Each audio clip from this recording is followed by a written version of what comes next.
बनाया जा सकता है। आज हमारे साथ अपूर्वा कैवर जी जुड़े हुए हैं, जो एक लीडिंग लेबर राइट्स एक्सपर्ट है और अभी वह साउथ एशिया की इंडस्ट्रियल लेबर यूनियन की रीजनल सेक्रेटरी है। पिछले 25 सालों में उन्होंने अलग अलग अंतर्राष्ट्रीय यूनियंस और संस्थाओं के साथ काम करके मजदूरों के हक अन्य इंडस्ट्रीज में मजबूत किया है। उनका एक्सपर्टीज कई क्षेत्रों में है, जैसे कि नीति बनाना, वकालत करना, मुकदमे लड़ना, जिसमें महिलाओं के हक, सुरक्षा और यूनियन के अधिकारों पर उनका ध्यान रहा है। आज के सेशन में वो हमसे लेबर राइट्स की हाल पर अपना विचार बताएंगे। Thank you for joining us Apoorva ji, and now you may begin.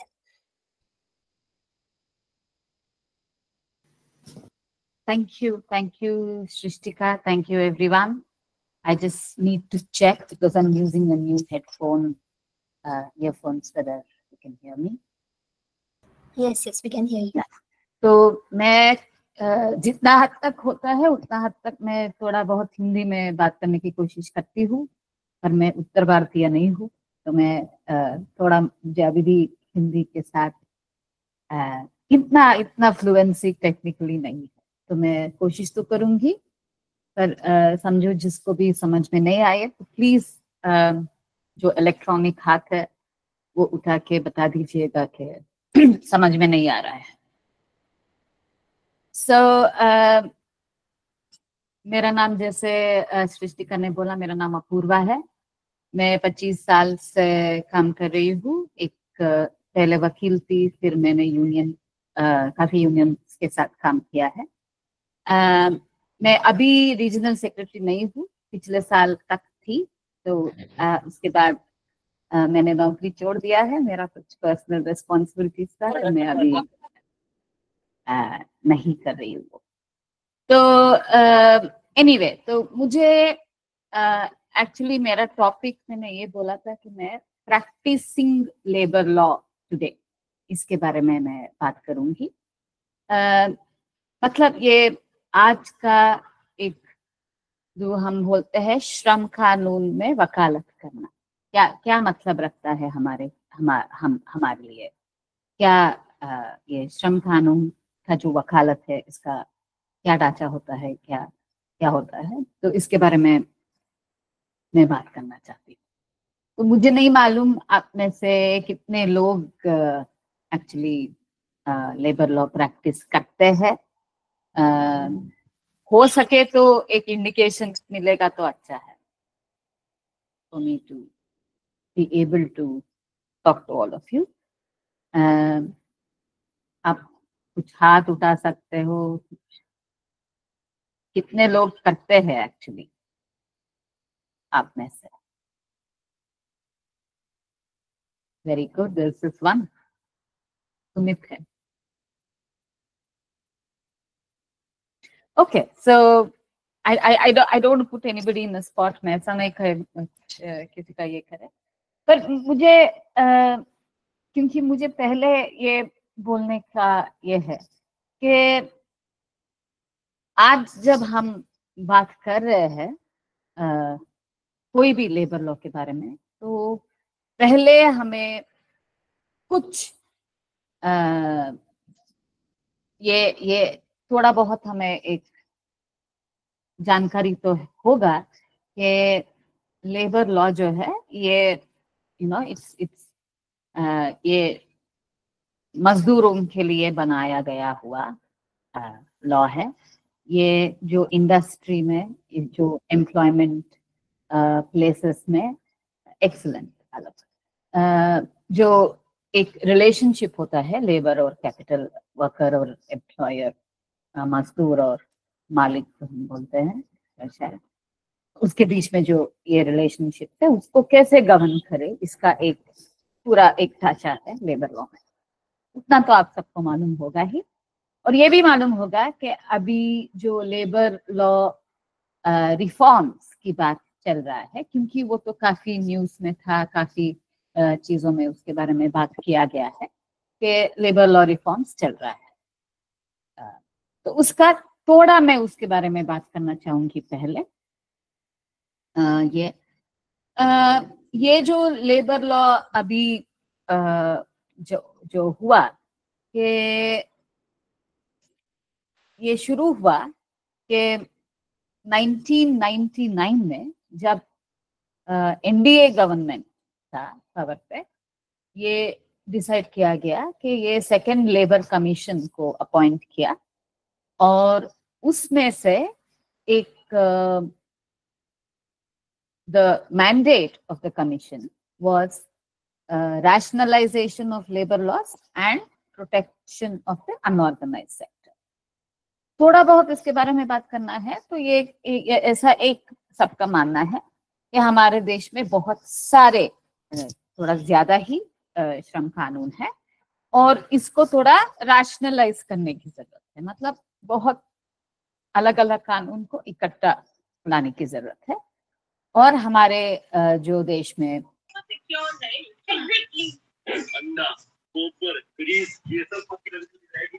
Hi I think जो हमारे देश में जो अनऑर्गेनाइज सेक्टर है, मतलब जो अनऑर्गेनाइज सेक्टर जो बोलते हैं उनको थोड़ा बहुत प्रोटेक्शन करने की जरूरत है, उनको प्रोटेक्ट करने की। ये दो वजह के, मतलब एक रैशनलाइजेशन एंड जो असंगठित कामगार है उनको एक प्रोटेक्शन के लिए ये सेकेंड लेबर कमीशन को ये दिया गया था ये करने के। इसमें पहले ही एक थोड़ा बहुत प्रॉब्लम ये है कि हमारे सरकार को ये असंगठित और इनफॉर्मल, जो हम इंग्लिश में बोलते हैं अनऑर्गेनाइज्ड एंड इनफॉर्मल, ये थोड़ा बहुत काफी लोगों को कंफ्यूजन है और लोगों से ज्यादा हमारे सरकार को ज्यादा। So unorganized can actually mean people who have not been organized, right? So workers who are not part of unions. मतलब असंगठित, मतलब असंगठित क्षेत्र नहीं, जो वर्कर्स जो यूनियन में नहीं है, जो यूनियन ज्वाइन नहीं किए हैं या वहां पे यूनियन नहीं है, ये लोगों को हम अनऑर्गेनाइज्ड बोलते हैं। ये और इनफॉर्मल है ये जो ये है कि उनको फॉर्मल एम्प्लॉयमेंट नहीं है इनके पास। फॉर्मल एम्प्लॉयमेंट ये हो सकता है कि एक अपॉइंटमेंट लेटर हो, जो हम permanent direct work with the company बोलते हैं। ये एक चीज को हम just a very short explanation of what this can mean, that unorganized and informal इसमें difference। और हमारे सरकार को इसका जो डिफरेंस है ये काफी हद तक शायद मालूम नहीं पड़ा हुआ है, क्योंकि मैं आपको मैं ट्राई कर रही हूँ कि स्क्रीन शेयर करने के लिए, हो सकता है तो am I allowed to share screen, Shrishtika? Yeah, you'll be able to share the screen. Let me just try. Yeah. So ये जो बुकलेट है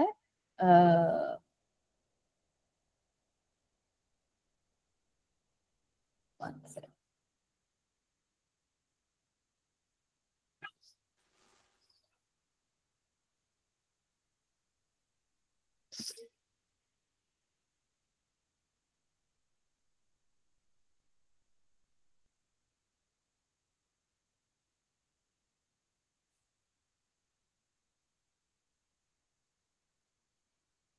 I don't know if you are now able to see that.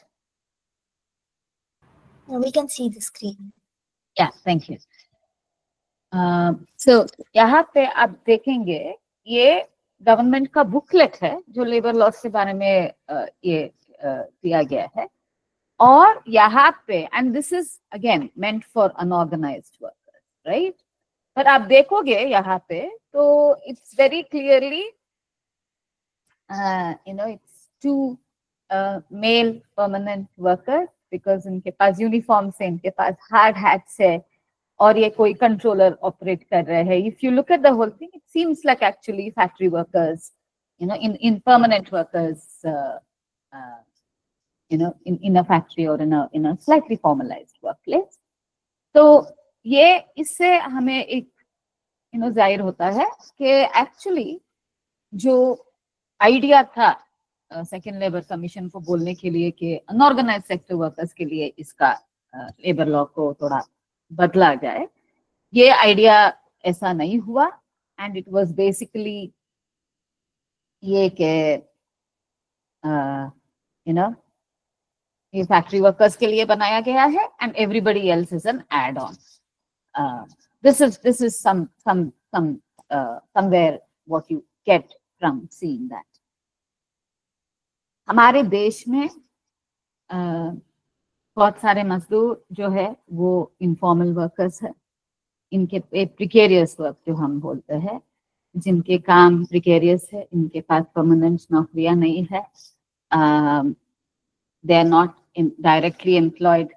जो main employer है जिसके मुनाफे के लिए काम करते हैं, हम उसके साथ कोई कॉन्ट्रैक्ट नहीं रहता है. बीच में काफी कॉन्ट्रैक्टर्स आ जाते हैं, और ये कोई भी इनका जो वर्किंग कंडीशंस है, जो ILO इंटरनेशनल लेबर ऑर्गेनाइजेशन, अंतरराष्ट्रीय श्रमिक संगठन, I think we can call it that, उसका जो एक ढांचे में डिसेंट वर्क बोलते हैं, उसके अंदर नहीं आता है. We have terrible working conditions. It's not hours of work, low pay. This is generally the state of workers in our country, and बहुत सारे लोग unionized नहीं है, and therefore they have no access to collective bargaining. So in this kind of a situation, we are talking about having labor reforms. So by any standards, what should happen is that workers who are working with not so good working conditions, the law should be such that their working conditions are better. There is some amount of job security. So it should actually be the protection of workers, right? So that should be what the labor law, that should be the objective of labor law. Now, because this government, finally वो जो 2002 में जो NDA government का जो second labour commission report आया, और उसके बारे में ज्यादा काफी डिस्कशन वगैरह हुआ, given that it was opposed by trade unions, and the UPA government came into power in 2004 till 14, and therefore they were not able to push this. So finally, in 2019 and 2020, there were 4 codes instead of 29. 29 labor laws were brought about into 4 codes. Can I request somebody from CSJ to look at the comments and let me know if I need to address some question, please? Yeah, thanks so much. So when we are talking about these 4 codes, these were the, मैं बहुत detail में नहीं जाऊंगी, but so that you just know this is what is there. There is the code on wages, there is the code on occupational health and safety, there is code on social security, and there is the industrial relations code. Code on wages came in 2019, and the other 3 came in 2020. Thereafter, rules had to be drafted, and now more or less rules have been drafted in all the 4 codes by the central as well as several state governments. पर अभी तक notify नहीं हुआ है कोई भी code. So till today, we are not using these labor codes as on date. The old labor laws that were there, they are being used. Nobody is using these codes because these have not been notified. All of you are law students, you're lawyers, you know that unless a law is notified, it doesn't come into force. So that is where we are, that government has not notified these rules, the act or the codes. And why is that? That is because inherently they know that how much ever they want to please, employers, ultimately the votes lie with the majority in this country, and not just in the community, but working people form a large chunk of people, and they're very wary of bringing this into play, because these are actually quite harmful for workers. And we'll go into it. मैं ज़्यादा कुछ इसके बारे में नहीं इसमें बात करूँगी, but I just want to give you a a broad overview of how these labor codes, on what basis they are looking at it. So, is this okay? Is there anybody who has a question or a comment till now before I get into the 4 codes? No? Great.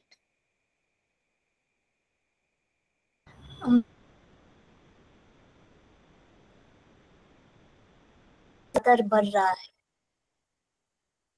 हाँ, तो ये which means that there is no permanent, there is no job security, and we'll come to that. And thank you Dhanraj उस comment के लिए, क्योंकि ये हमारे prime minister ने ये बोला जब ये कोड्स वगैरह आ रहे थे, पार्लियामेंट में पास हुए थे, तो ये बोला कि ये कोड ऑफ वेजेस जो आया है, इससे there will be universal application of minimum wage.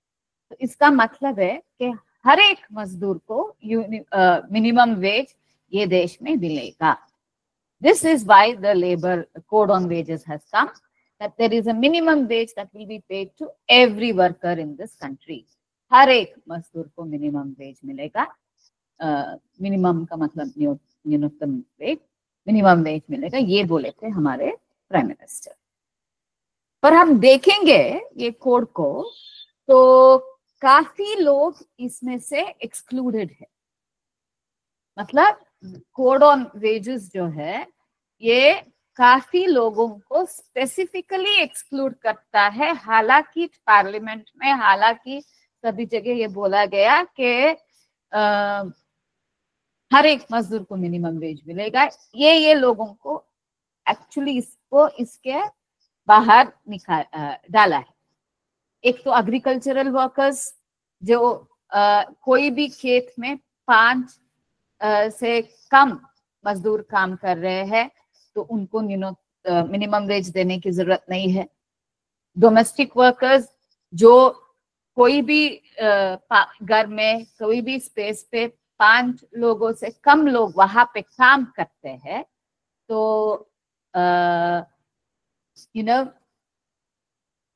उस पे एब्सोल्युटली उनको देने की जरूरत नहीं है. तो ये एनआरईजीए वर्कर्स को मिनिमम वेज देने की जरूरत नहीं है. आशा, आंगनवाड़ी, ये जो सब गवर्नमेंट के ये है, उनको मिनिमम वेज देने की जरूरत नहीं है. गिग वर्कर्स को मिनिमम वेज देने की जरूरत नहीं है. मतलब जिनको भी ये उबर हो, जोमेटो हो, इन लोगों को मिनिमम वेज देने की जरूरत नहीं है. ये हमारी कानून, ये कोड ऑन वेजेस वो बोलता है. When the Prime Minister has said in Parliament that the whole idea behind the Code of Wages was to ensure universal application of minimum. तो ये सब लोगों को निकाल दिया है.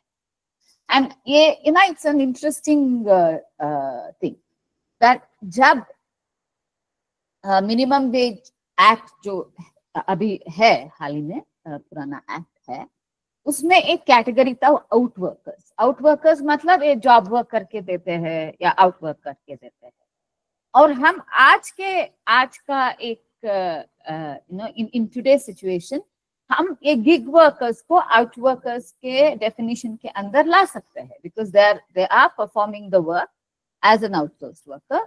So, we could have brought it, we could have argued and said they are entitled to minimum wage. Unfortunately, ये code ने explicitly it has given an exemption to gig workers.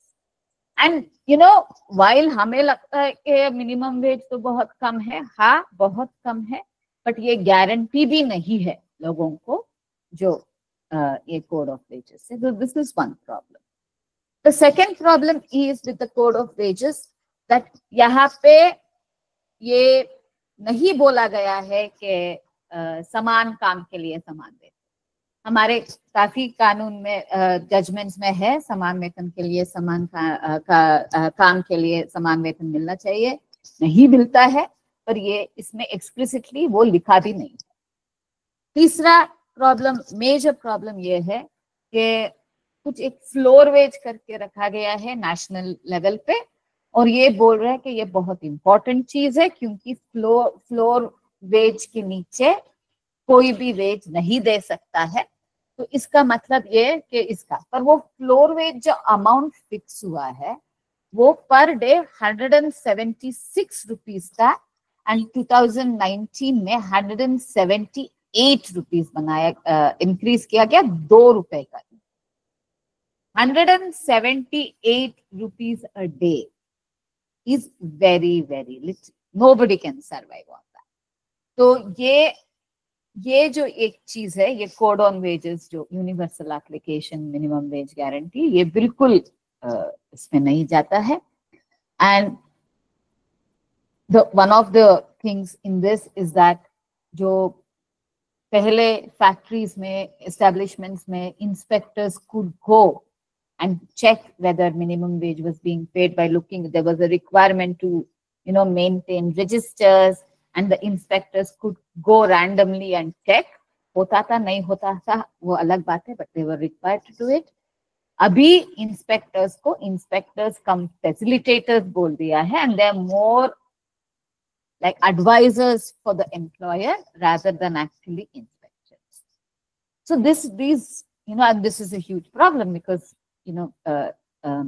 employers cannot be prosecuted. And when there is no threat of prosecution, that like in every law, there is a little more, violation. So somewhere this is what we have, this is what we have got. We have a code on wages that doesn't guarantee minimum wage to everyone, and we have a code of wages which doesn't stick to the principle of equality, which is there in our constitution, and which has been there in several judgments of the Supreme Court, where समान काम के लिए समान वेतन देना चाहिए, ये तो बिल्कुल हुआ ही नहीं। So before I, OHS code, there is a question, I just saw a glimpse of it. Please, let's be a little informal because बहुत हम लोग कम है। तो बलोत्रा टीम से कोई पूछ रहे कि please explain in detail difference between organized, formal, informal. So is this okay if we do it after I finish this section? Is that okay? Balotra team se jo hai, yeah? Is that okay that I let me just finish this thing and then we'll come back to it?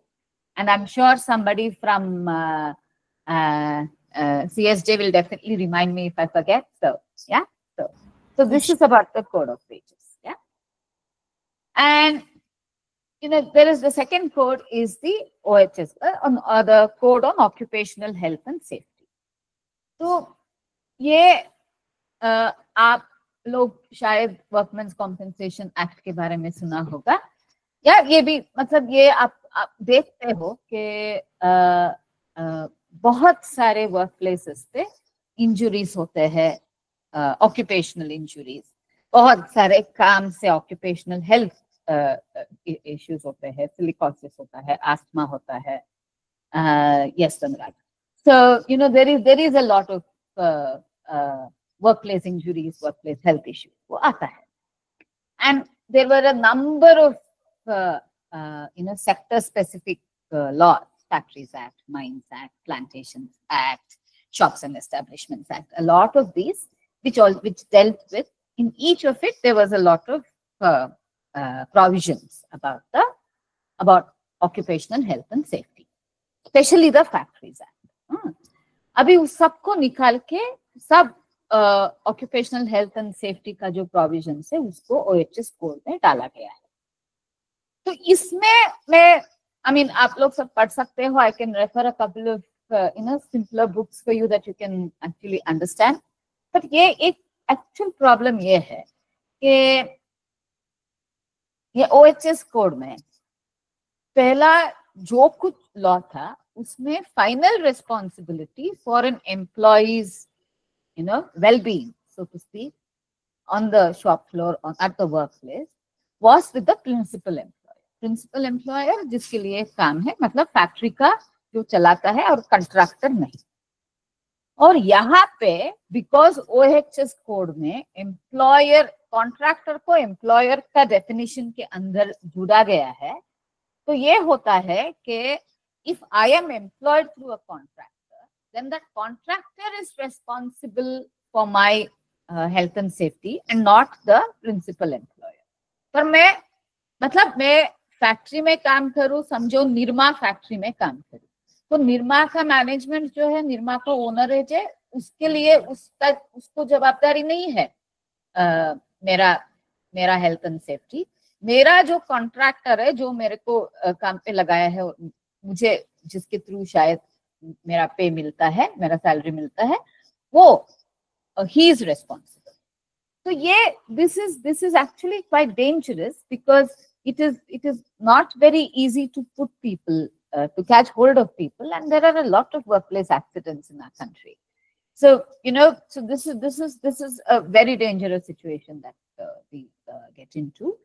And again, there is inspectors को फिर से inspector और felicitation officers बना दिया है, तो the rigor of the law is lost. And I want to say one more thing about this, that all the sector specific laws जो था, उनमें working hours वगैरह they were specified. And working hours specified है, मतलब maximum एक work करने का time 8 घंटा होना चाहिए। वर्किंग डे जो है वो 9 घंटे का विथ ब्रेक्स होना चाहिए। 5 घंटा काम करे तो ब्रेक मिलना ही चाहिए। और जो स्प्रेड ओवर है वो 10 घंटे से ज्यादा, मतलब जो हम शुरू करते हैं काम 7 घंटे, मतलब 5 घंटे तक खत्म हो जाना चाहिए। I can not stay in the factory before that. So spread over of working hours 10 घंटे होना चाहिए। ओवर टाइम में रेस्ट्रिक्शंस था, तो एक महीने में इतना ही हो सकता है, क्वार्टर में इतना ही हो सकता है। और ये सब क्यों है? क्योंकि these are all of course rights that have been fought by workers across countries. In fact, ILO का जो पहला कन्वेंशन है, convention number 1, that is on hours of work, for 8 hours of work. So it's a very important, right? But more importantly, or rather equally importantly also, that safety risk होता है जब when you work for longer hours of time. All of you know that हम जितना देर तक हम काम करते हैं, हमको उतना ज्यादा थकान होती है। तो हमारे लिए थोड़ा हम रेस्ट ले, थोड़ा हम फिर काम करते हैं, तो माइंड फ्रेश होता है, बॉडी में we can work more, we can work better, and that is the reason why there is needed, right? All these rest hours, all of that.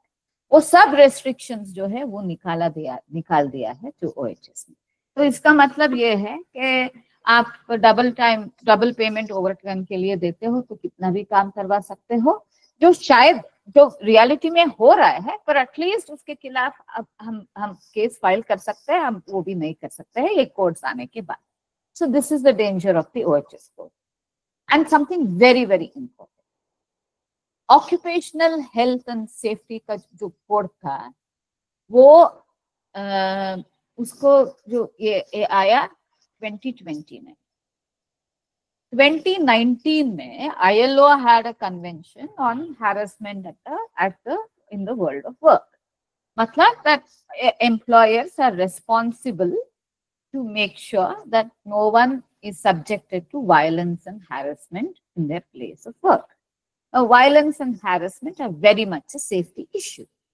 If that happens at the workplace, ये हमारे काम करने के जगह पे होता है, तो violence and harassment become a workplace health and safety issue, and occupational health and safety issue. और इसके बारे में बिल्कुल भी कुछ भी नहीं है ये OHS कोड में। इतना सेक्सुअल हैरेसमेंट लॉ का कैंपेन किया हुआ है। आई एम श्योर आप लोग ये in the last few days that you have all done this कानून के पाठशाला, people must have spoken about sexual harassment. बहुत मेहनत से विमेंस मूवमेंट ने ये कानून को जारी में लाया।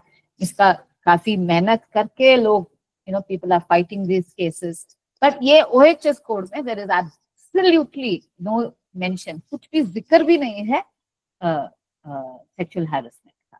So this is one of the major problems in the law on the OHS code. Very quickly, I'm going to move on to the Code on Social Security and Industrial Relations Code.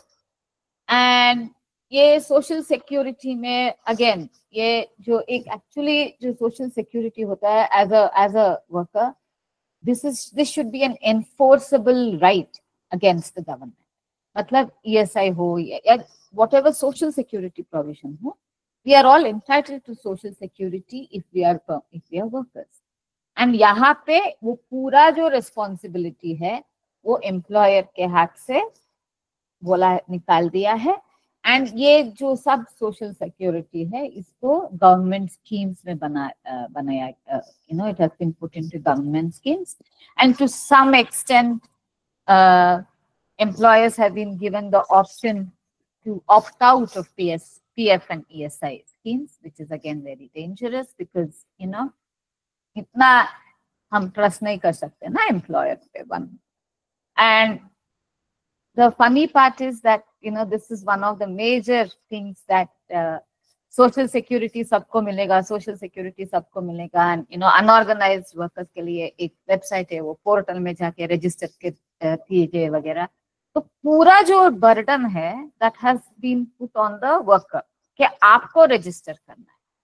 पहला क्या था ESI या PF में या you know ऐसा कि employer के ऊपर ये जिम्मेदारी था कि आपके ऊपर जिम्मेदारी है कि आप आपके मजदूर को रजिस्टर करवाए. यहाँ पे अभी ये जिम्मेदारी मजदूर के ऊपर है कि आप खुद को जाके रजिस्टर करवाओ. और ये सब डिजिटल प्रोसेसेस है. एंड हमें मालूम है कि हमारे यहाँ के कितना डिजिटल लिटरेसी कितना ये है कि लोग इतने आसानी से कर पाएंगे. तो this is one of the major problems with social security, that ये एनफोर्सेबल राइट रहा ही नहीं. एक दूसरा ऑप्शन ऑप्ट आउट के लिए ऑप्शन दिया गया है and whole burden is now on the worker instead of the employer. And you know, just one thing on the industrial relations code. I'll come to the industrial relations code again when I talk about adjudication processes. But abhi hali ke liye I just want to say that the strike is a very legitimate tool in the hands of workers and their unions. के जो हमारे you know एक strike एक legitimate tool है. ये हमारा 200 साल का हिस्ट्री से हमने ये हक हमने बहुत मेहनत से लड़के हमने स्ट्राइक का ये है और ये हमारे लिए एक टूल है. और इस पे बहुत ज्यादा ये रेस्ट्रिक्शंस डाला गया है. पहले तो ओनली इन एसेंशियल सर्विसेज जो मानते हैं उसमें नोटिस देने की जरूरत थी. अभी हर एक इंडस्ट्री में जब भी स्ट्राइक होना चाहिए 60 डेज का नोटिस का एक रिक्वायरमेंट है. दूसरा, समझो 50 से ज्यादा लोग एक साथ कैजुअल लीव लेते हैं तो उसको स्ट्राइक माना जाता है. गो स्लो, जो again it was a tool in the hands of workers and unions to you know press for their just demands, उसको भी इन्होंने ये एक अनफेयर लेबर प्रैक्टिस ये किया है. तो इंडस्ट्रियल रिलेशंस एक बहुत एक स्क्यूड तरीके से ये इंडस्ट्रियल रिलेशंस कोड में ये आ गया है कि एक बिल्कुल एक बराबरी नहीं रहा, कभी भी नहीं था. एक फंडामेंटल कॉन्ट्रडिक्शन है कैपिटलिज्म में बिटवीन कैपिटल एंड लेबर. पर अभी ये बहुत ज्यादा, जैसे यू नो इंडस्ट्रियल रेवोल्यूशन के बिगिनिंग में जब एक जो मजदूर का हालत था इंग्लैंड में, वैसा हालत सभी जगह ये बनाने का ये प्रयास आ चुका है. So I am going to stop here on the codes. I still have a lot to do, sorry, I have too much to say. पर ये कोड्स के बारे में मैं यहाँ पे स्टॉप करूंगी. I think we can address the question that has come up earlier. पर इस अभी एक कोड्स में if anybody has any questions, I think we can take that also now. Is that okay? Yeah, Dhanraj.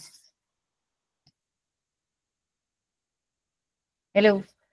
हाँ ma'am नमस्ते, मैं धनराज हूँ और मैं अनऑर्गेनाइज सेक्टर के साथ वैसे हम काम करते रहते हैं। आजीविका ब्यूरो संस्था में काम करता हूँ जो बेसिकली लेबर के साथ अनऑर्गेनाइज सेक्टर में काम करती है। तो जैसे पुराने 29 कानून है उनको बदल के 4 कोड में कन्वर्ट कर दिया गया है। लेकिन जैसे कोड में इनमें कन्वर्ट किया है तो एक बड़ा जो सबसे बड़ी प्रॉब्लम होती है मालिक और मजदूर के रिलेशन को स्टेब्लिश करना। तो नए कोड में उस रिलेशन को स्टेब्लिश करने से संबंधित कोई ऐसे प्रोविजन है जो मालिक की तरफ शिफ्ट होता है, क्योंकि पुराने में भी ज्यादातर जब भी कोर्ट में मजदूर जाता है या उसमें जाता है तो मजदूर को ही वो दस्तावेज लाने पड़ते हैं। लेकिन अगर हम प्रैक्टिकल देखें तो सारे जो रिकॉर्ड कीपिंग का काम है वो एम्प्लॉयर या ठेकेदार या प्रिंसिपल एम्प्लॉयर के पास रहता है। तो ऐसी स्थिति में वो वैसे ही अधिकार तक पुराने कोड के तहत या जो पुराने अलग अलग 29 कानून है वहां भी नहीं जा पा रहा। लेकिन नए कोड में क्या प्रोविजन है रिकॉर्ड कीपिंग का, वो लाइबिलिटी किसकी रहेगी, थोड़ा उसके बारे में कुछ प्रोविजन है क्या इसमें? सॉरी, मैं आपको ना, मुझे भी बहुत मतलब बहुत अफसोस के साथ मैं कहना चाहती हूँ कि बिल्कुल कुछ भी नहीं है। अब और इसके ऊपर हम हंसने के अलावा और कुछ कर भी नहीं सकते हैं। और इतना ये नहीं है कि पहले जो था, जैसे आपको बहुत अच्छी तरह से मालूम होगा, जो एक वेज रजिस्टर मेंटेन करना था, एक बोनस रजिस्टर मेंटेन करना था, लीव रजिस्टर मेंटेन करना था, रोस्टर मेंटेन करना था, और ये सब जो रेस्पॉन्सिबिलिटी जिम्मेदारी था वो प्रिंसिपल एम्प्लॉयर के पास भी था। तो उसको भी मालूम होना चाहिए, वो कॉन्ट्रैक्टर के थ्रू भी वो किसी को एम्प्लॉय करते हैं तो भी वो कॉन्ट्रैक्टर का एम्प्लॉयज का लिस्ट इसके पास होना चाहिए। अभी ये जो मेंटेनेंस, ये रजिस्टर्स वगैरह का, ये बिल्कुल रेस्पॉन्सिबिलिटी नहीं है। The duty to maintain registers, it's not there anymore. And अभी तो इट्स इवन फर्दर एक स्टेप थोड़ा आगे लेके आए हैं हमारे सरकार के, ये बोल के कि समझो यहाँ पे वायलेशन है, कुछ वायलेशन होगा तो फिर इंस्पेक्टर्स आके आपको फाइन नहीं करेंगे, इंस्पेक्टर्स आपको आके मदद करेंगे वो सुधारने के लिए, which is good. But unfortunately ये रैंडमली भी नहीं होगा। So you know I know it's very, this is ये बिल्कुल ही एक लेज़े फेयर, जो मालिक के मर्जी, ऐसे एक सिचुएशन में सब मजदूरों को डाल दिया गया। हाँ ऐसे अनुभव हमारे तो हैं। हम कई बार लेबर इंस्पेक्टर के पास भी जाते हैं, फैक्ट्री इंस्पेक्टर के पास भी जाते हैं, ईएसआई और पीएफ के जो इंस्पेक्टर है उनके पास भी जाते हैं। तो सीधा वही है कि हमारा जो पावर है, जो इंस्पेक्टर राज है वो चला गया, हम सब फैसिलिटेटर की भूमिका की तरफ शिफ्ट हो रहे हैं। और जैसे जैसे फैसिलिटेटर की भूमिका की तरफ शिफ्ट हो रहे हैं तो हम हमारी मर्जी से कोई भी निरीक्षण नहीं कर सकते हैं। एक कंप्यूटर होता है, वो डिसाइड करता है कि आप किसको जाना है और जाने से पहले आपको एम्प्लॉयर को बताना है कि हम आपके क्योंकि आप ईएसआई इन्फोर्स नहीं कर रहे हो तो हम आपके वहां आने वाले हैं, आप ऐसा करो जो भी लेबर है उसको साइड ऑन कर दो, फिर हम आकर के विजिट करते हैं। तो आप 10 या 10 से कम की संख्या दिखा दो ताकि वो इन्फोर्स में नहीं जा पाए। इसका मतलब तो ये हो गया, क्योंकि अगर मुझे फैक्ट्री विजिट करना है, पहले ही 10 से ज्यादा लोग हैं तो एप्लीकेबल है ईएसआईसी, और वो मालिक पहले से उनको साइड कर देता है या छुट्टी कर देता है जो रजिस्टर में उनको रखता है। This is very much the reality. एक और सवाल है आलोक कुमार से कि Gujarat government has introduced an ordinance factory workers to clock up to 12 hours. Yes, but ये I mean the codes are not yet into force. ये codes जो है अभी भी notify नहीं हुए हैं, they are not into force. But already जो है state governments ये सब notification निकाल के लेके आ रहे हैं, जहाँ पे जो स्प्रेडो वो इंक्रीज कर रहे हैं टाइम को। कर्नाटका में भी किया था उन्होंने, वो वापस लिया, तमिलनाडु में भी वापस लिया। बट ऑब्वियसली जहाँ पे सरकार they feel that labour movement इतना एक स्ट्रांगली प्रोटेस्ट नहीं कर पाएगा, तो वहां पे ये it will continue to think. Yes, it is definitely making labor law weaker because at the end of the day ये hours of work है ना, इसका बहुत बहुत apart from history and all of that, it's also very much related to your productivity. And it's very stupid to think that हम ज़्यादा देर काम करेंगे तो हम बेहतर काम करेंगे. I don't think I should say it, but nobody should be working very long hours. आप सबके लिए, हमारे लिए 7-8 घंटे की नींद जरूरी है. और वो प्राइम मिनिस्टर हो, वो मजदूर हो, और इतना हम नहीं सोते हैं तो फिर शायद हमारा काम अप टू द मार्क नहीं रहेगा. So this is yeah, it's a tragedy that we are all forced to work more hours. So yes. So yeah, Dhanraj. Ma'am एक सवाल ये और मैं थोड़ा समझना चाह रहा हूँ कि जो पुराना एक्ट है, पेमेंट ऑफ वेजेज एक्ट 1936 के सेक्शन 3 में ये रखा है कि भाई अगर जिसने काम पे लगाया अगर वो पेमेंट नहीं देता है तो प्रिंसिपल एम्प्लॉयर लायबल होगा ऐसे ड्यूज पे करने के लिए. और यही बात श्रम ठेका अधिनियम 1970 के सेक्शन 21(4) में कह रखी. तो क्या नए कोड में इस तरह का प्रिंसिपल को बाउंड कर रखा है कि पेमेंट अगर ठेकेदार नहीं देगा तो आपको तो देना ही पड़ेगा? नहीं, क्योंकि वेज कोड में ये बोल दिया है कि employer is included in the definition of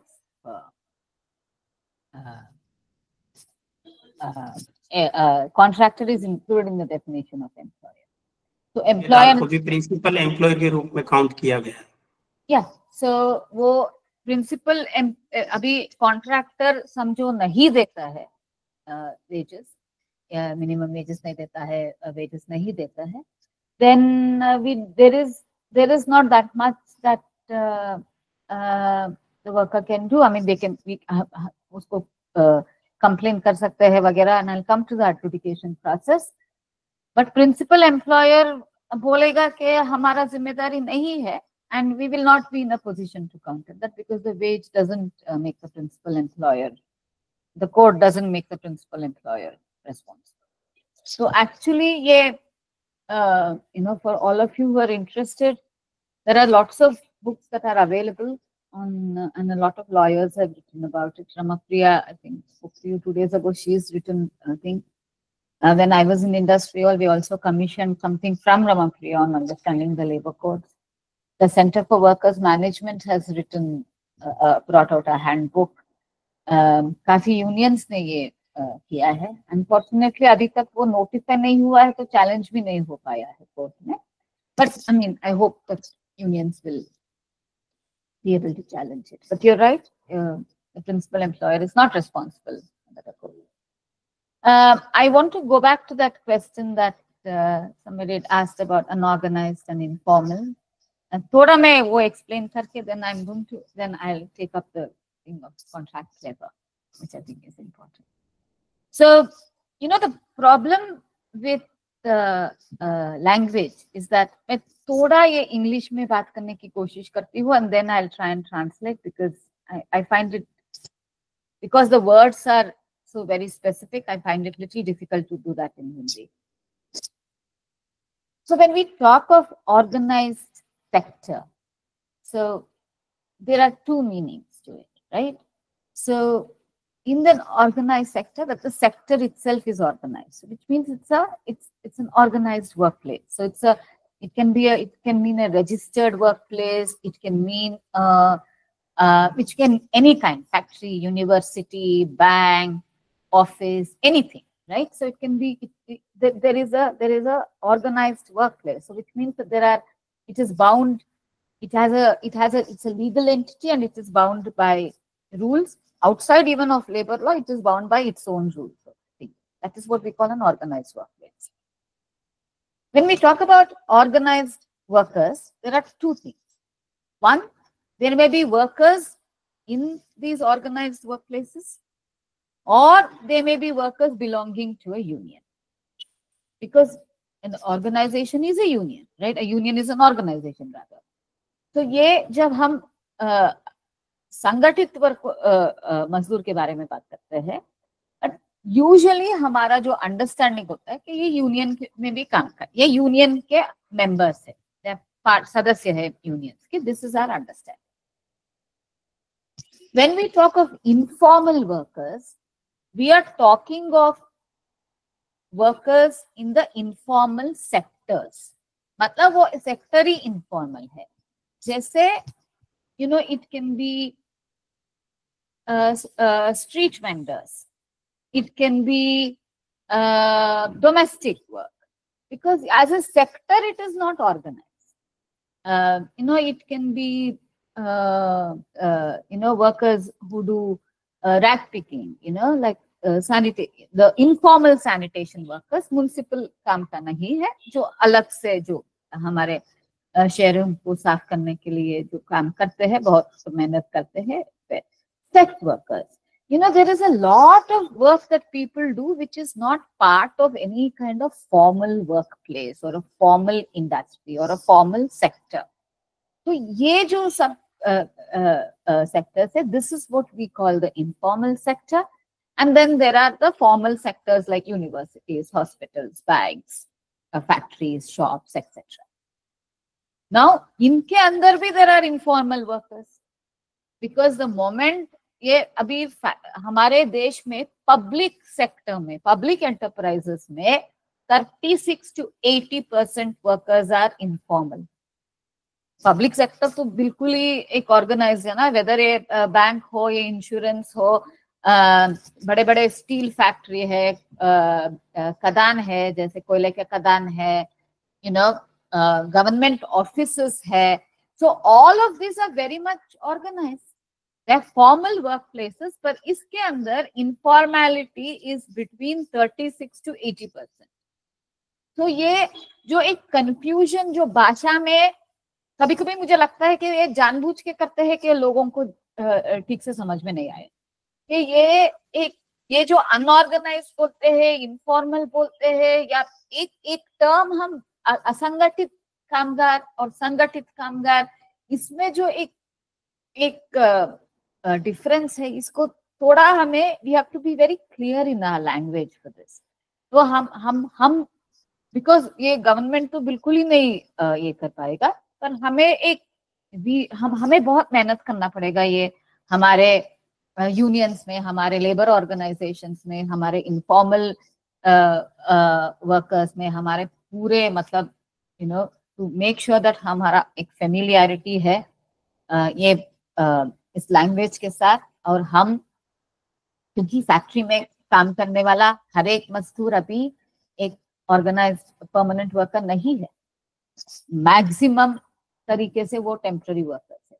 और ये एमएनसी में भी वही हाल है, गवर्नमेंट फैक्ट्रीज में भी वही हाल है, छोटा प्राइवेट फैक्ट्री में भी वही हाल है. ऐसा कुछ इसमें इतना है, उतना इसमें फर्क ही नहीं. So we have to be very clear on what we want to say.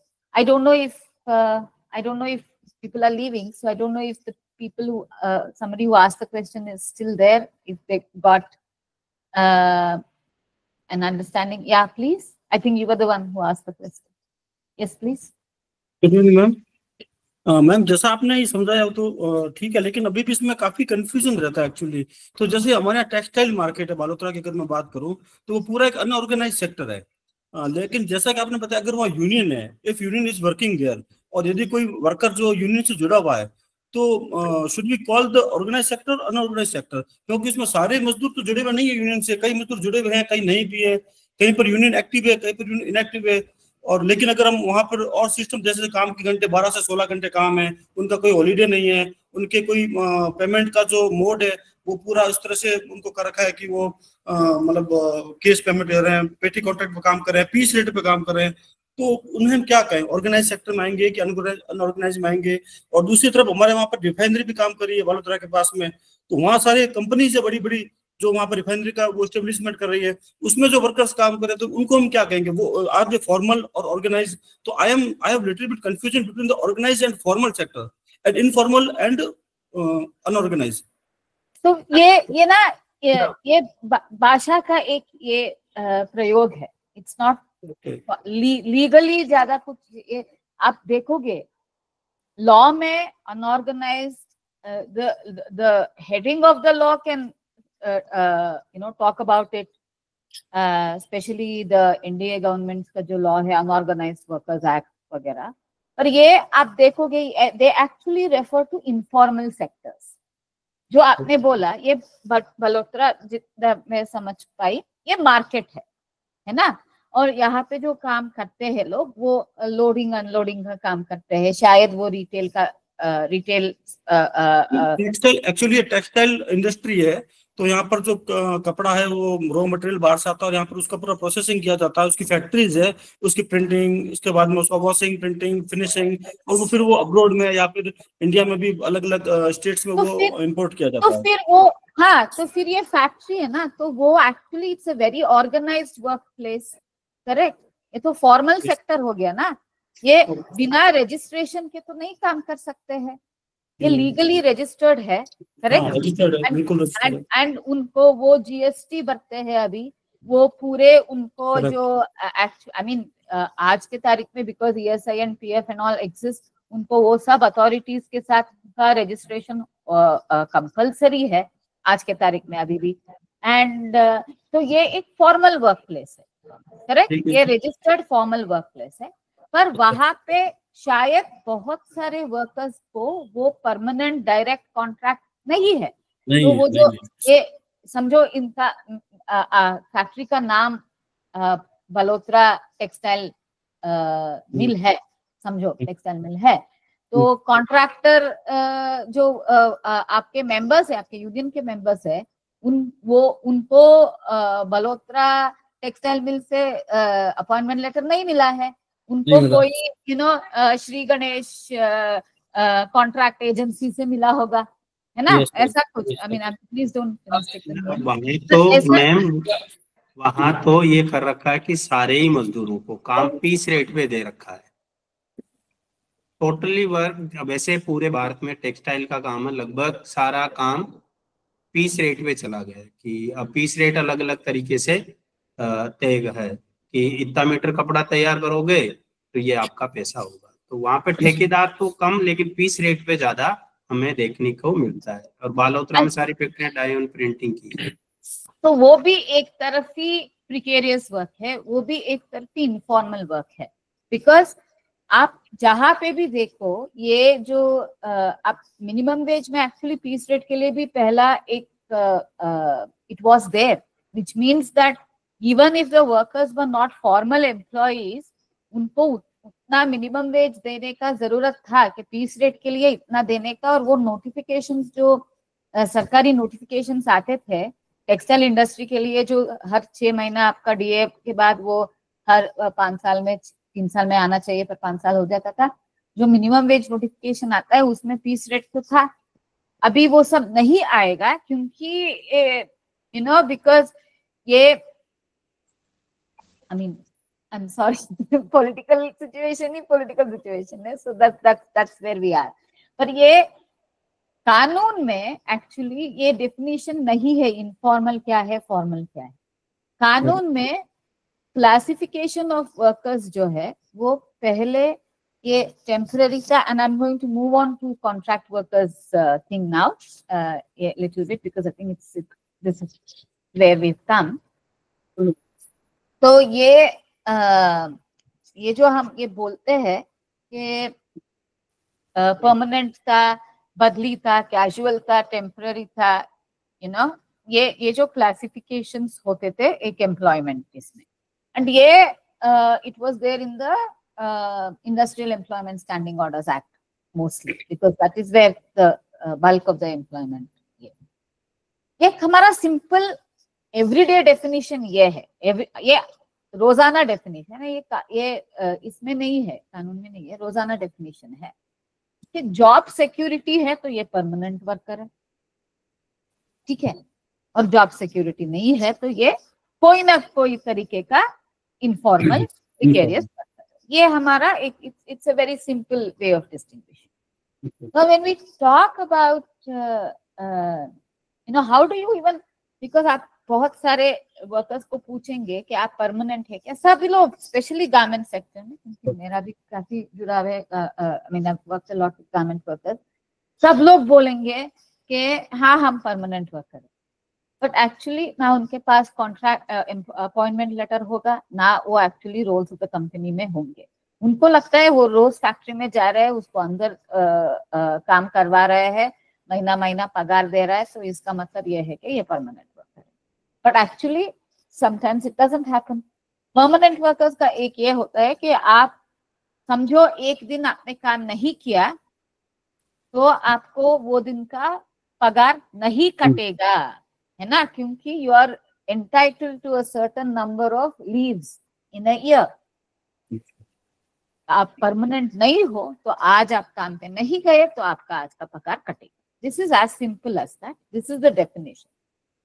तो आई थिंक एक when we talk about, I'm going to come back to this whole notion of किसके लिए लेबर लॉ बदलना चाहिए था और किसके लिए बदला है। ये जो हमारा लेबर रिफॉर्म होना चाहिए था, ऐसे एक देश में जहाँ पे आबादी एक 1.4 बिलियन पीपल है, हम 140 करोड़ लोग हैं, और उसमें से ऑलमोस्ट 500 करोड़ वर्किंग पॉपुलेशन है और अनएम्प्लॉयमेंट कितना ज्यादा है, तो हमारा ऐसा सिचुएशन होना चाहिए कि जिसका भी एम्प्लॉयमेंट है उनको थोड़ा राइट्स स्ट्रेंथन हो। और ऐसा नहीं कि एक किसी को एक हफ्ते में एक दिन ही काम मिले, 2 दिन में काम मिले, वैसा नहीं हो। This is the idea. तो ये ये job security, what I was talking about, job security है नहीं, ये कॉन्ट्रैक्ट वर्कर्स को ऑब्वियसली नहीं है। कोई भी कॉन्ट्रैक्टर ये नहीं बोलेगा कि आप परमानेंटली मेरे कामगार हो, आपको मैं 1 महीना ये फैक्ट्री में भेजूंगा, दूसरे महीना दूसरे फैक्ट्री में भेजूंगा, तीसरे महीना तीसरे फैक्ट्री में भेजूंगा, पर आप मेरे लिए तो परमानेंट हो। जिंदगी में कोई कॉन्ट्रैक्टर ये बोला नहीं है, कोई भी नहीं बोलता है, ठीक है। वो ये एक इसको अंडरस्टैंडिंग में रखते हुए एक contract labour abolition and regulation act था, उसके बारे में बहुत ज्यादा बात करना है, but we don't have time for that now. And as 2024 में भी महारदी कोलफील्ड्स और ब्रजराज नगर यूनियन का ये था कि nature of the job perennial है, तो नेचर ऑफ द जॉब एक कंटिन्यूअस किस्म का काम है, तो फिर that is in that job आप कॉन्ट्रैक्ट वर्कर्स को नहीं लगा सकते हो, परमानेंट वर्कर्स को ही आप लगा सकते हो। ये एक अंडरस्टैंडिंग है, permanent workers by the company, ठीक है। तो अभी ये जो, तो इसका मतलब ये है कि जॉब परमानेंट तो परमानेंट वर्कर है, तो फैक्ट्री में जो काम है वो परमानेंट है ना, कि ऐसा नहीं कि आज कपड़ा आज बन रहा है कि दूसरे दिन नहीं बनेगा। तो यूनिवर्सिटी में जो काम करते हैं वो आज कर रहे तो कल नहीं होगा वो काम, ऐसा नहीं है। तो आपको फैक्ट्री वर्कर्स हो, यूनिवर्सिटी टीचर्स हो, हॉस्पिटल में जो काम करते हैं वो हो, मजदूर हो, या बैंक एम्प्लॉयज हो, ब्लू कॉलर हो, व्हाइट कॉलर हो, पिंक कॉलर हो, पर्पल कॉलर हो, सतरंगी कॉलर हो, कोई भी कुछ भी हो, जॉब परमानेंट तो परमानेंट वर्कर होना चाहिए। पर आज जो हम देखते हैं, हम ये देखते हैं कि यूनिवर्सिटी में टीचर्स भी कॉन्ट्रैक्ट पे है।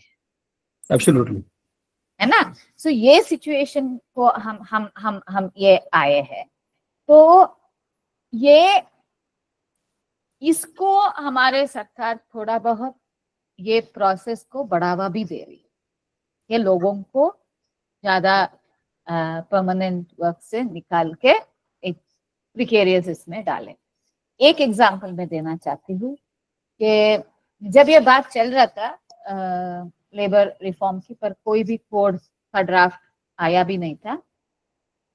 अभी की बात है कि अक्टूबर 2016 में अपैरल इंडस्ट्री में, मतलब गारमेंट मैन्युफैक्चरिंग में, and I giving this because we know that somebody is already here from the garment industry union, ये यहाँ पे ये था कि वर्कर्स को फिक्स टर्म पे रखा जा सकता है। हाँ, वो अपैरल इंडस्ट्री में उसको ये किया क्योंकि वो उसका एक्सप्लेनेशन ये था कि वो सीजनल ये हो सकता है, ये कभी कभी व्हाट यू कॉल इट, ये एक्सपोर्ट मार्केट है तो वो सीजन्स चेंज होते हैं, तो इसके लिए हम काफी फ्लेक्सिबिलिटी चाहिए एम्प्लॉयमेंट में, करके फिक्स टर्म एम्प्लॉयमेंट को ये लाया गया। फिर वो 2018 मार्च में वो फिक्स टर्म एम्प्लॉयमेंट जो है वो सभी कैटेगरी में उसको एक्सटेंड किया। So now it is legally possible to employ somebody for a very long time on a fixed term contract। पर हर महीना आप किसी को कॉन्ट्रैक्ट दे दो और उसको for years ऐसा रखो। It's a possibility now. That is the danger that we have come to। And ये जो even in cases of perennial nature, आप कोई भी काम में फिक्स टर्म एम्प्लॉय को रख सकते हो। This is the law now। So ये पहले जो unfortunately I don't think we have too many people practicing labor law, but पहले हम ना model standing industrial employment model standing industrial employment standing orders के अंदर मॉडल स्टैंडिंग ऑर्डर्स होते हैं और उसमें ये लिखा जाता है कि कोई भी साल में 240 डेज कंप्लीट किया है तो उनको deemed permanency है and you can make an application for deemed permanent। Now that chance is gone because your contract will say fixed term। So your contract, if it says 1 year, you are only employed for a year। हालांकि आप हर साल आपको एक साल के लिए आपको काम देते रहे, even then it is a question of fixed term employment and that is not permanent work। So you're putting workers in a very precarious condition। कोई भी अपना फ्यूचर के लिए प्लान नहीं कर पाता है, कोई भी you cannot plan your life because आपके कॉन्ट्रैक्ट जितना तक है उतना ही आपका गारंटी है कि आपको काम मिलेगा। So this is something that I think we have to be very careful about ये चीज में। और ये जो पहले हम कॉन्ट्रैक्ट लेबर अबॉलिशन एक्ट के अंदर जो एप्लीकेशंस फाइल करते थे, I think after 2001, after the Steel Authority judgment where they said that automatic there is no automatic absorption of contract workers as permanent workers if contract labor is abolished in a particular occupation or in a particular establishment। So then ये बहुत सारे चीजों में लोगों ने एक we started using this thing called sham and bogus contract, and I feel that अभी भी that has some potential to be used as sham and bogus contracts that but I'll come to the litigation part a little later, but so when we are talking about contract labor, how do we understand if the contract is a genuine contract or a sham and bogus contract? So इसका मतलब ये है कि कोई भी employer जो higher करता है कॉन्ट्रैक्टर, तो is it actually a genuine contract के उसके थ्रू वो लेबर ये ले रहा है कि ये permanent workers of the factory को अलग अलग कॉन्ट्रैक्टर के अंदर आप डाल के आपका रिस्पॉन्सिबिलिटी, आपका लायबिलिटी कम करने के लिए आप ये कर रहे हो, ये एक सवाल उठता है। And I think when you are talking of this there are कुछ टेस्ट है, and I think it's useful for us to look at it that who has the ultimate supervision and control of contract workers।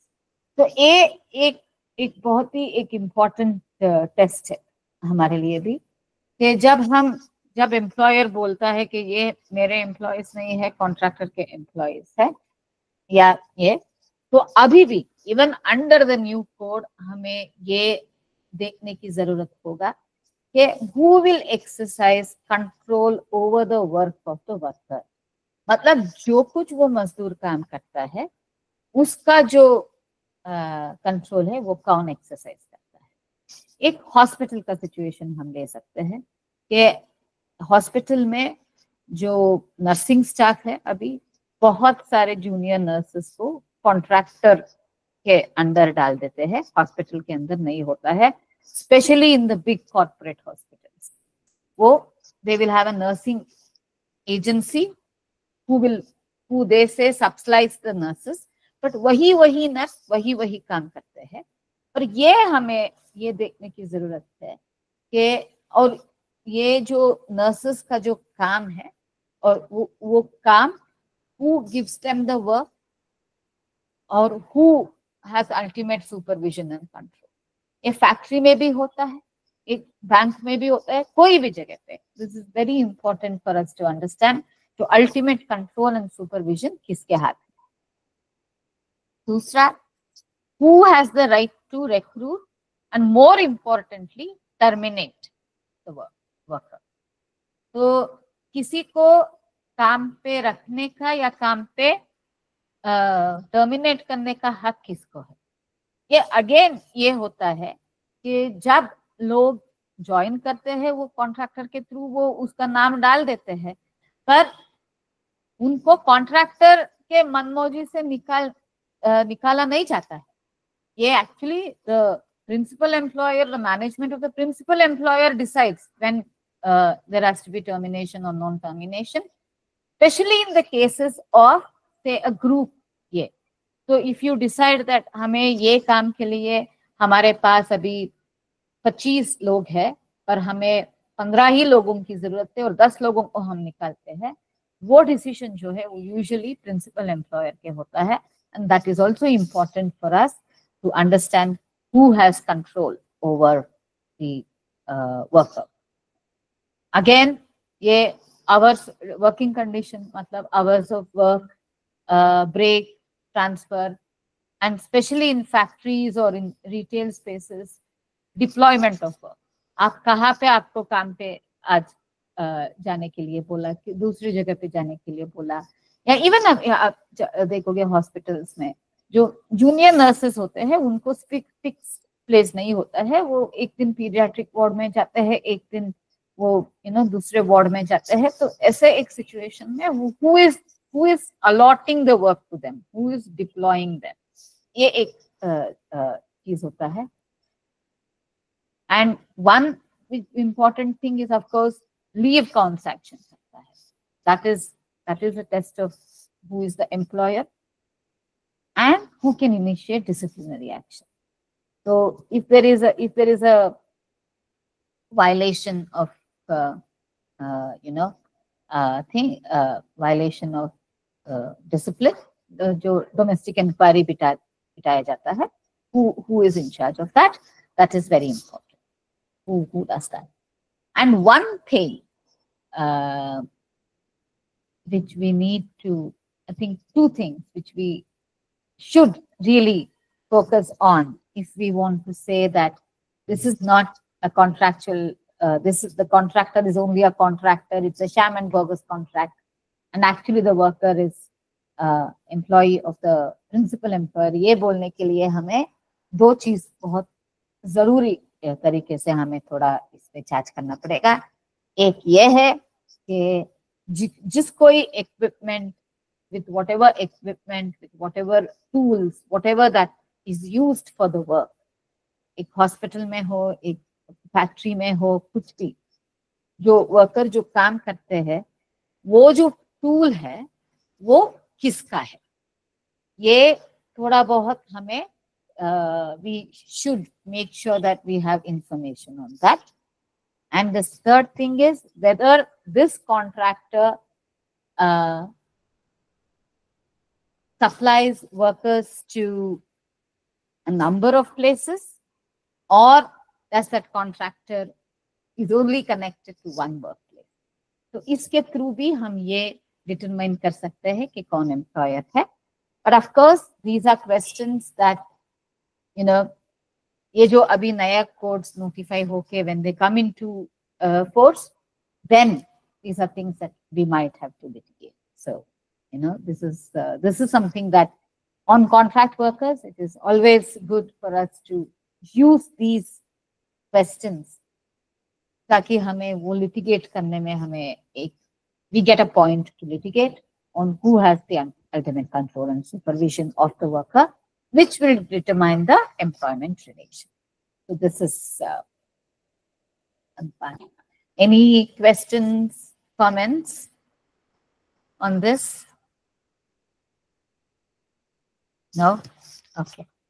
So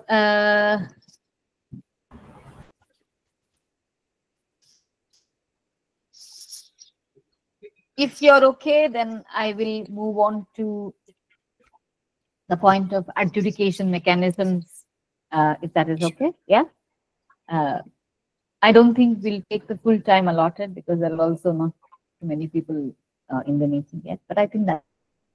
So when we talk of adjudication, unfortunately, we don't have too many people practicing labor law, but एक ये होता है labor jurisprudence में जो labor litigation में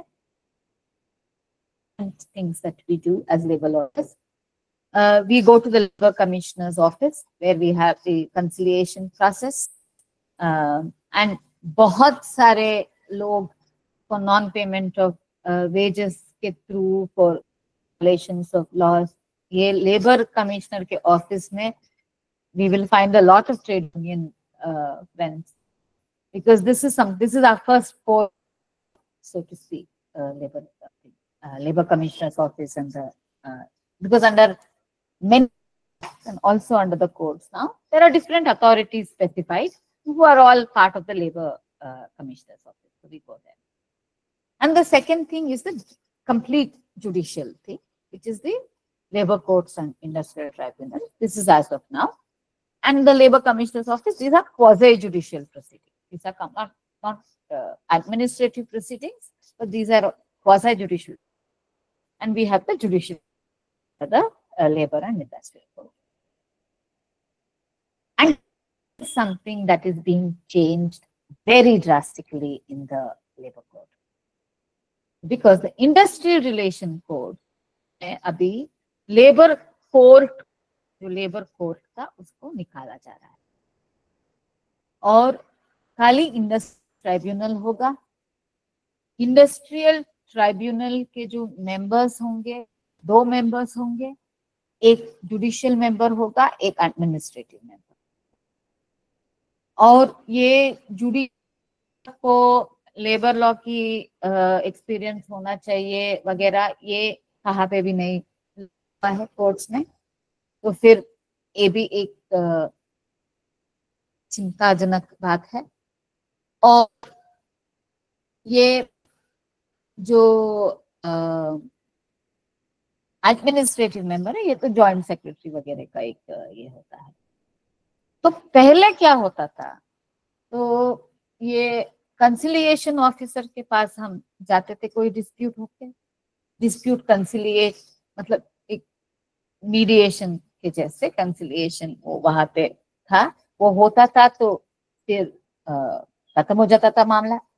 वो नहीं होता तो फेलियर रिपोर्ट देके हम लेबर कोर्ट में या इंडस्ट्रियल कोर्ट में एज पर what was in the act, which matters go to labor court, which matters go to industrial court, that used to be written. For example, closure वगैरह, service conditions violations, all of that go to the industrial tribunal, and termination, dismissal, those kind of matters would go to the labor court. उसमें वो there would be a reference to the court and we would go. And in some states there was an opportunity to file cases directly in the labor court, like Maharashtra, Karnataka, etc. अभी जो है ये industrial relation code में it's the whole process, the whole adjudication process का एक थोड़ा बहुत problem ये हो गया है. एक तो ये हुआ है कि आर्बिट्रेशन और जो कंसिलिएशन है, इसमें आर्बिट्रेशन पहले भी था, वो वॉलंटरी था, बट आर्बिट्रेशन में वो क्लियरली लिखा गया था कि आर्बिट्रेटर जो है वो लेबर कोर्ट का, इंडस्ट्रियल कोर्ट का प्रिसाइडिंग ऑफिसर होना चाहिए. अभी ये लिखा गया है कि ये कोई भी mutually acceptable person. So this will create a problem because, workers may not feel, especially if it is individual disputes, they may not really be aware of too much, and the management can, manipulate this process very easily. It is also not clear that if arbitration fails, whether we have to go through conciliation or we can go to the industrial tribunal directly. ये भी clear नहीं. I mean, very frankly, one of the major problems with the labor code is the way it has been drafted. It's not clear, and we don't know whether the way it has been drafted is not clear because the drafting people did not want to be Macaulay Putras, or whether they wanted to keep it deliberately, confusing for others. Here, there is one very dangerous thing. आज के दिन में जो pending disputes है, once the labor courts come into force, they will all be transferred to the industrial tribunal, जहाँ पे that tribunal judge, they will decide whether the matter will be heard de novo, from the beginning, or it will be heard from the stage where it is stopped. So this can actually mean that workers who have litigated for a very long time end up, it will be a situation where they will end up having to litigate it again, which is a problem of resources and money and time and everything. So that is a problem. Each tribunal is supposed to have 2 members. One is a judicial member and other is an administrative member, as I said. And the benches will be constituted. It can be single, which means judicial or the administrative member will hear, or it can be both the people.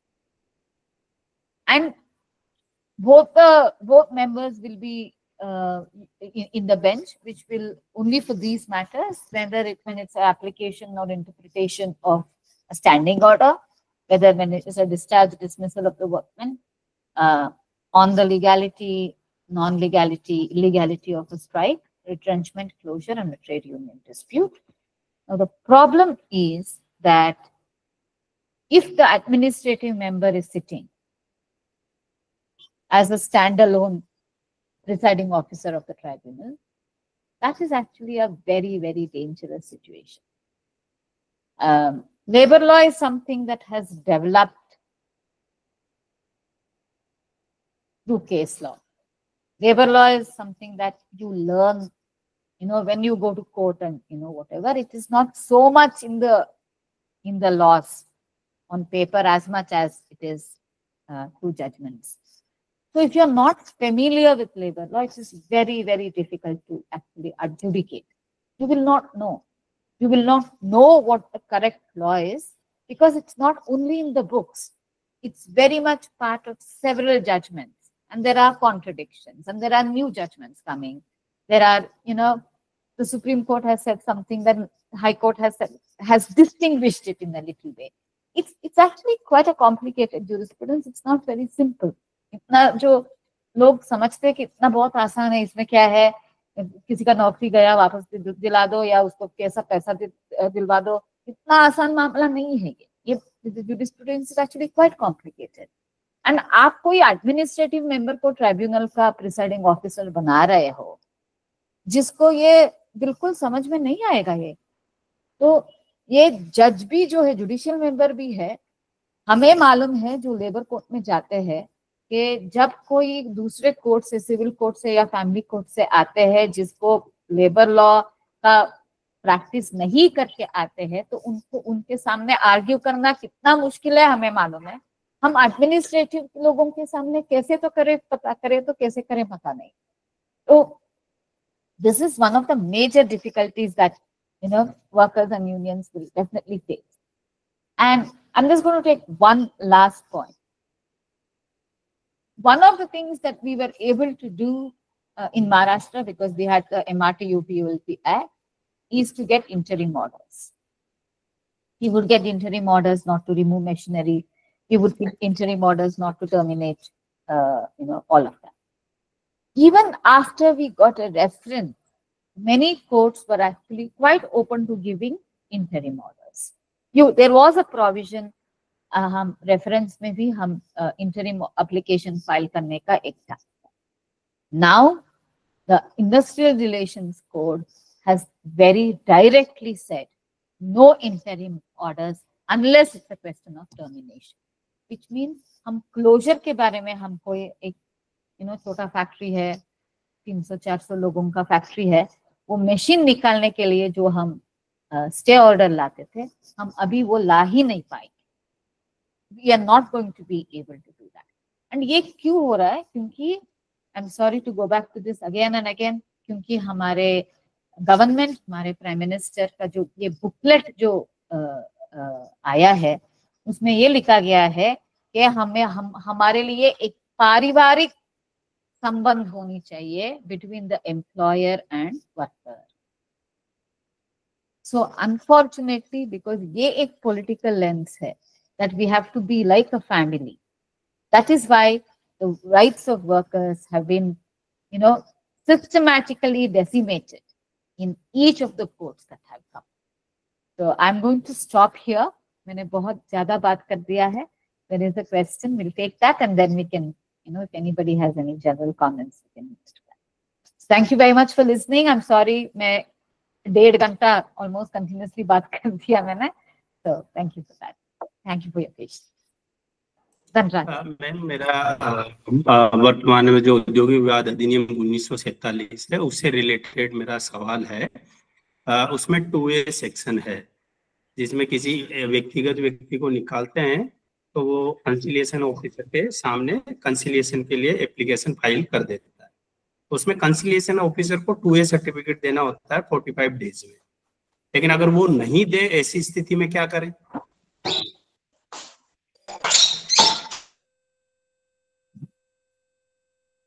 We can always go to court, because अभी जो है हाल ही में the conciliation officer is a government functionary, right? And he works under the Commissioner of Labor. So sorry, just give me a second, please.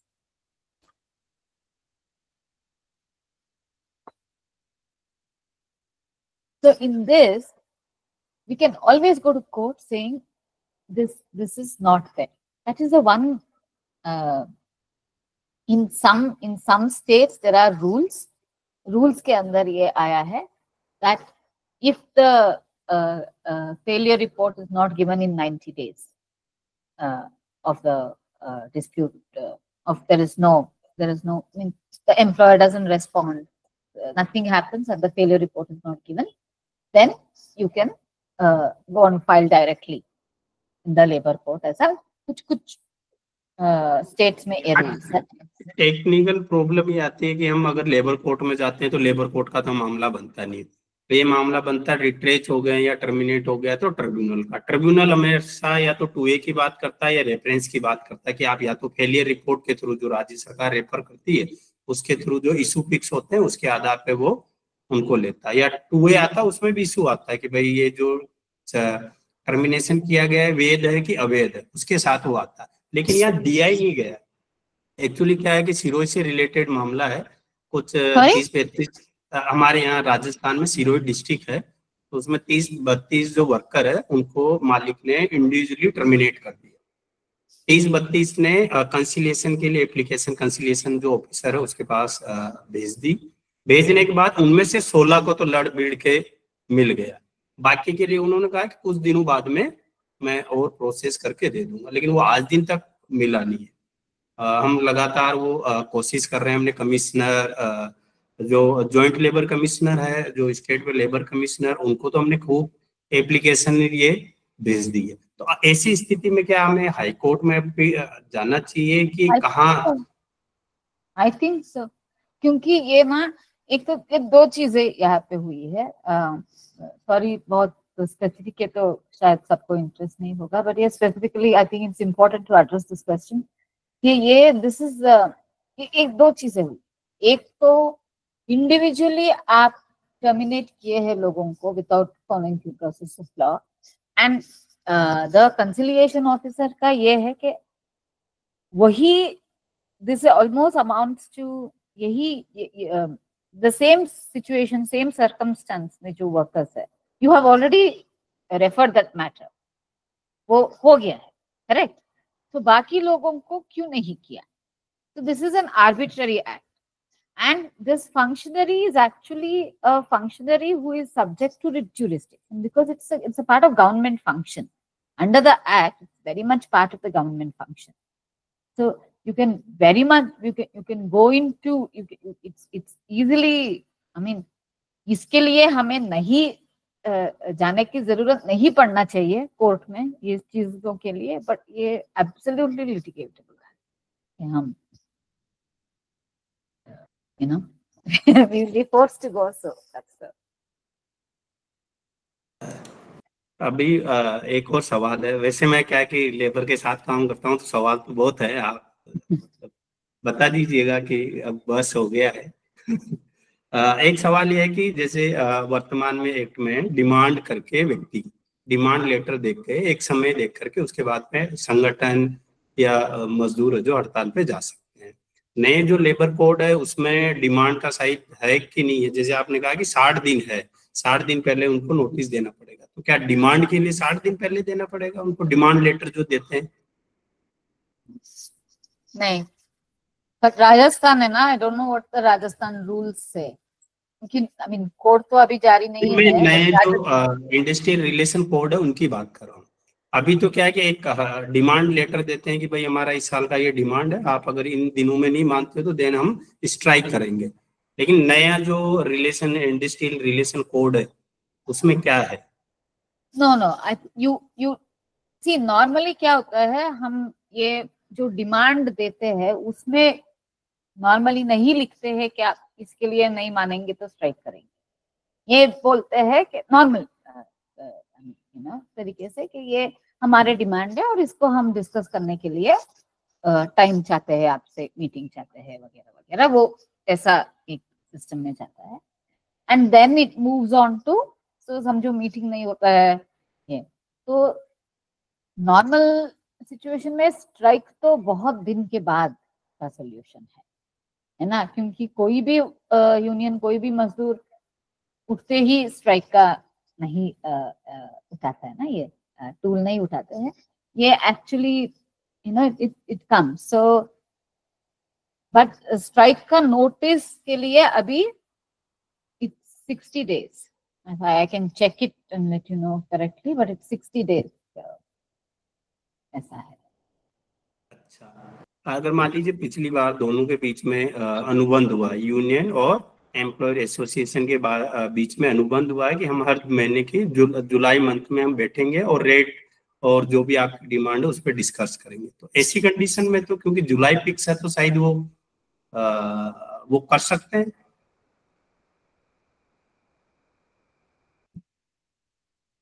क्योंकि उन्होंने लिख रखा है।